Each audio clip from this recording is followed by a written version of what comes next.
Hi there. Today we're going to do what I consider a no-fail bloom, meaning if you follow this, you should be able to create a bloom. I'm not going to go over all the products that you need to do blooms ever.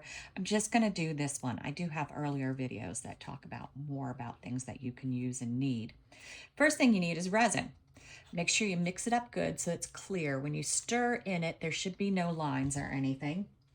Today, I'm finishing off my Teexpert epoxy resin.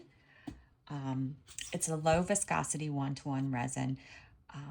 But I will say, if you follow these steps, for the majority of resins, you should be able to create a bloom.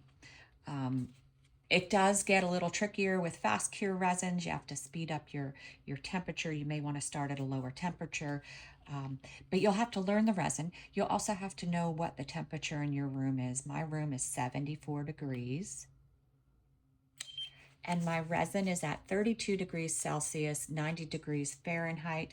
You do need an infrared thermometer. Because my room is warmer, I'm starting at 32.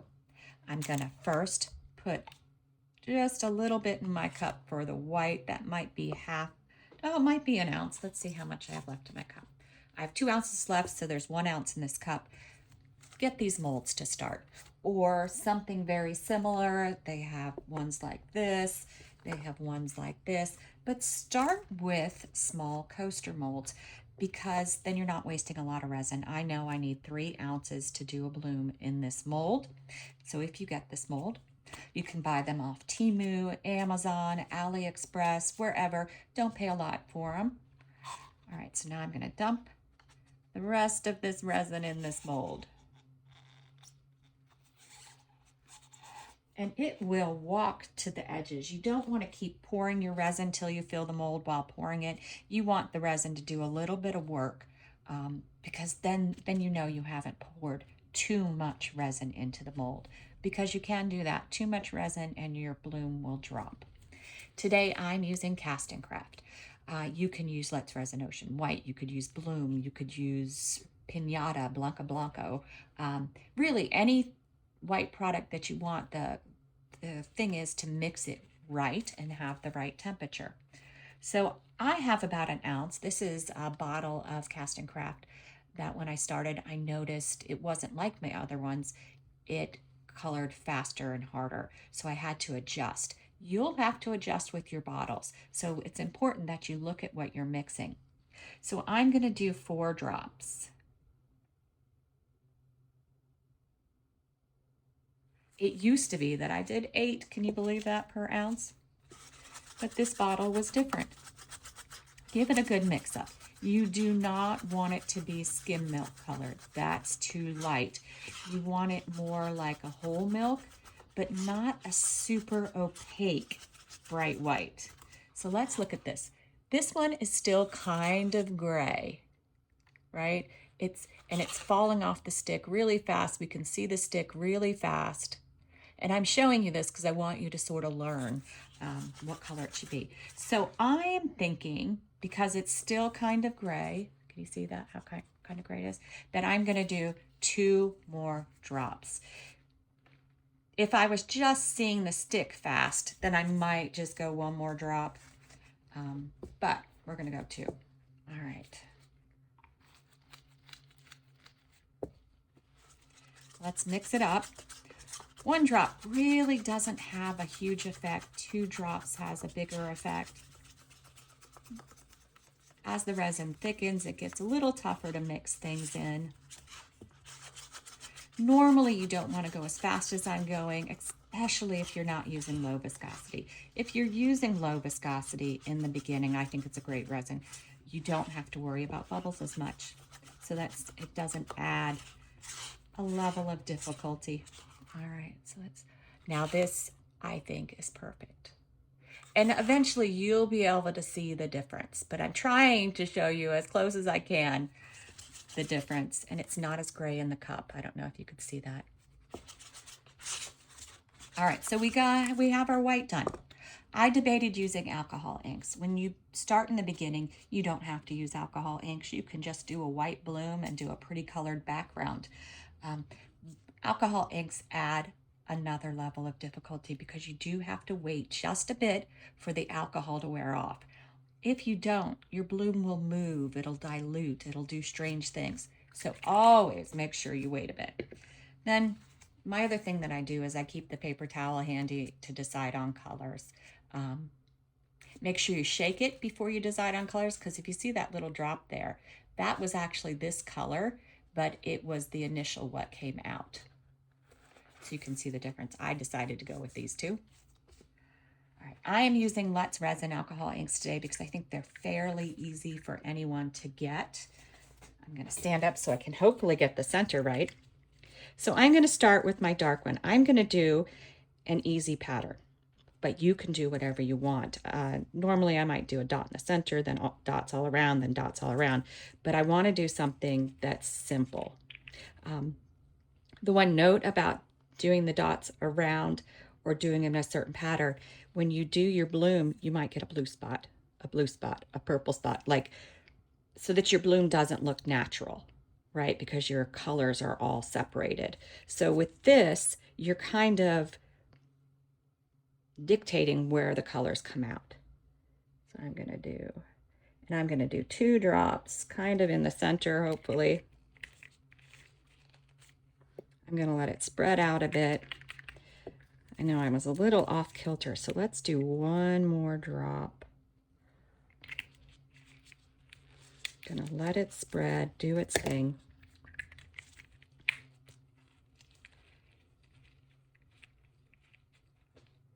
All right, and now I'm gonna do a drop of peach red. Did I tell you what that was? Orchid. I'm gonna do 2 drops. Come on out. Oops, I sprayed it just a bit. So now we're gonna let that spread out. So we'll have a 2-tone bloom because of the way we put the colors in.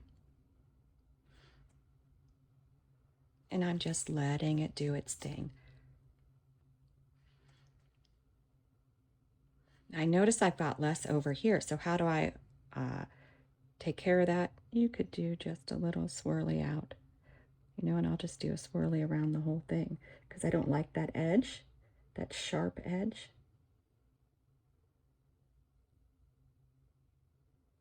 There, got rid of that. All right, so now we're gonna get our white into our bag. And of course you can do colors that are a lot different. I'm trying to go with colors that are similar, that blend in together. The bloom will look basically like one color, maybe a little darker edge. Now, you don't want to add too many alcohol ink drops. If you add too many alcohol ink drops, then it will still be wet to the touch. It won't cure properly. So just be careful. A few drops, okay. Going nuts, not okay. Because even when you back it, if it's still wet, it'll seep, and you don't want that. All right, so I use 8-ounce cups, 6-inch piping bags. People can pour from the cups to do the bloom. That's how I started doing it. You can also use your stick to draw. I find this is the easiest way for me, so that's what I do. I'm going to cut just a tiny tip off of here. Let me see if I can show you. See, just a tiny tip. I'm going to get it started here just to make sure there's no air bubbles, so when I start pushing, it moves. And the first thing for my no-fail bloom is going to be to do a circle.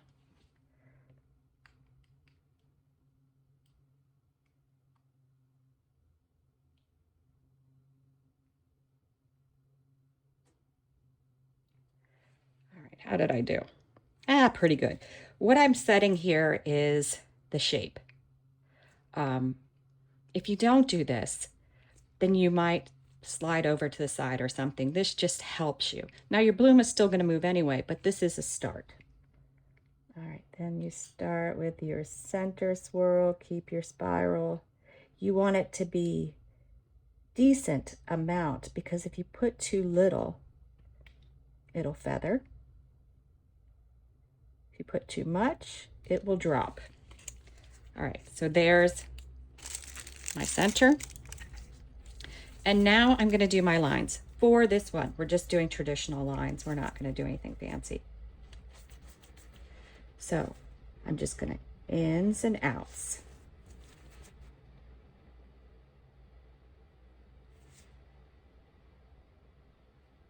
Now, I don't go in all the way for all of them.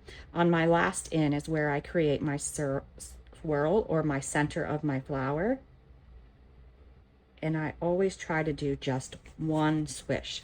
If you swish too much, it won't look like the center of a flower.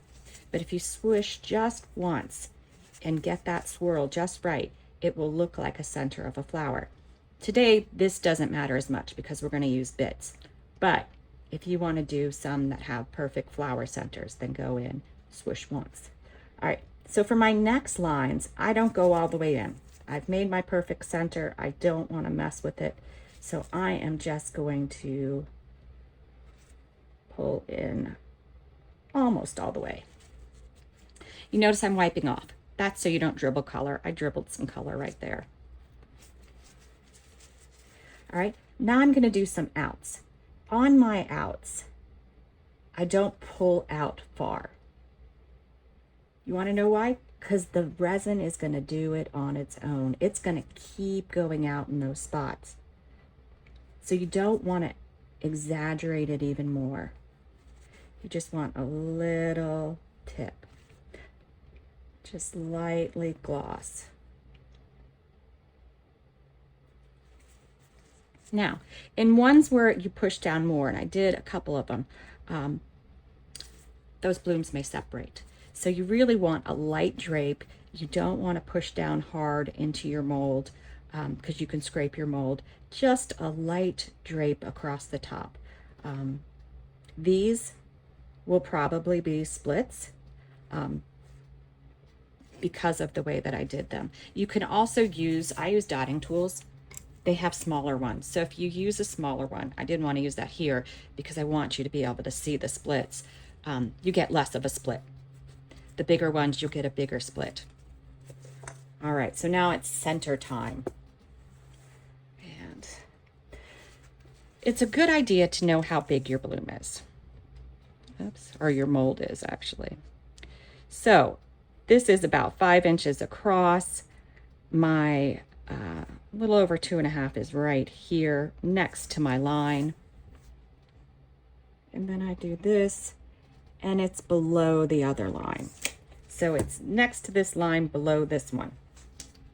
Now I didn't decide exactly on my bits yet. Here's purple and here's pink. Which should we do? Let's do pink. I use these little scoops from Amazon. I do about 1/3 of the way up. I'm not a huge fan of big centers. I prefer my centers be kind of small. They grow, so whatever amount you put in there, know that it's going to grow a bit. Give it a little smoosh down. And that's it for the first part. Now, if everything grows the right way, we should have a pretty good bloom. I already see some blooming happening, which is great. My circle wasn't completely right, so I'm a little away from the edge there, but that's okay. Blooms aren't meant to be perfect. We'll be back when it's time to back it. All right, we're back.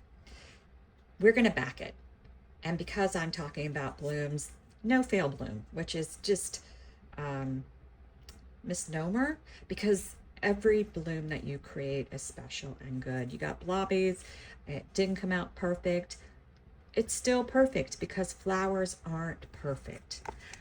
This one, so I'm just showing you this so we can pick the back. The petals are pretty white, so that gives us a lot of freedom about what to do. You can do dark colors, you could do mica powder. You do have to use caution with your color because this is white out here, so I wouldn't do a white back. If it had gone pink all the way out there, then I might do a white back.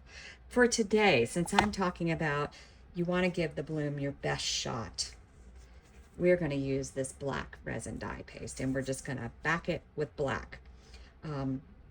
It's just the simplest thing to do, and it always looks nice. And I'll show you. This resin dye paste, I have the Let's Resin Black too. Get this one. It just works so well. It's very opaque. You don't have to use a lot of it. I've had this one bottle probably for 2 years, and it's my go-to black paste. I was considering backing it with this rainbow violet, but I said no. I said, this is how I'm showing you how to have a bloom that looks nice to help you out. And black is the trick. Black is you want your bloom to look nice, use black. I have more in this cup than I need because I have 2 other blooms that I'm backing, and I decided to just do those in black too.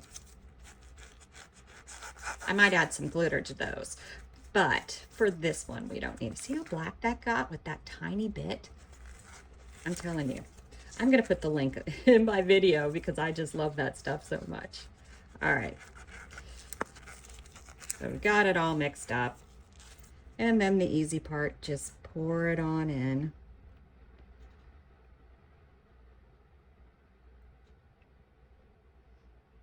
It's only been 4 hours, so my bloom isn't all the way hard, so I might have to push it to the edge a little. It's warm in my room, so I knew it would be ready. When you back your bloom, you can use anything you want to get bubbles out. You can use your torch, you can use your alcohol spray. The torch, probably less so because I'm always worried about burning the mold to my resin. The alcohol spray is probably the easiest one, but you can also use your heat gun. Alcohol spray, just give it a spritz, you're good to go. And that's it. We'll come back to see what you think of this bloom. All right, we're back. We get to see how this simple bloom came out, and then you guys need to try it at home and see what you guys come up with. All right, it's the moment of truth. And I'll tell you this, the white and then the black background always looks nice. You can generally not fail with the black background. And there we go. A very pretty bloom. Let me know how you guys do. Oh, do you want to see the other 2 that I backed, that I added the glitter to? They were 2 play arounds. I had extra white, so I decided to go ahead and do them. There's that one. This one, I don't know. I tried to make it very thin and wispy, and sort of falling down the side. I don't know if it worked, but I backed it fun just in case. There we go. The back might be a little too much for it. This is an example of when your back takes over because your bloom isn't very strong. All right, that's it. Thanks for watching.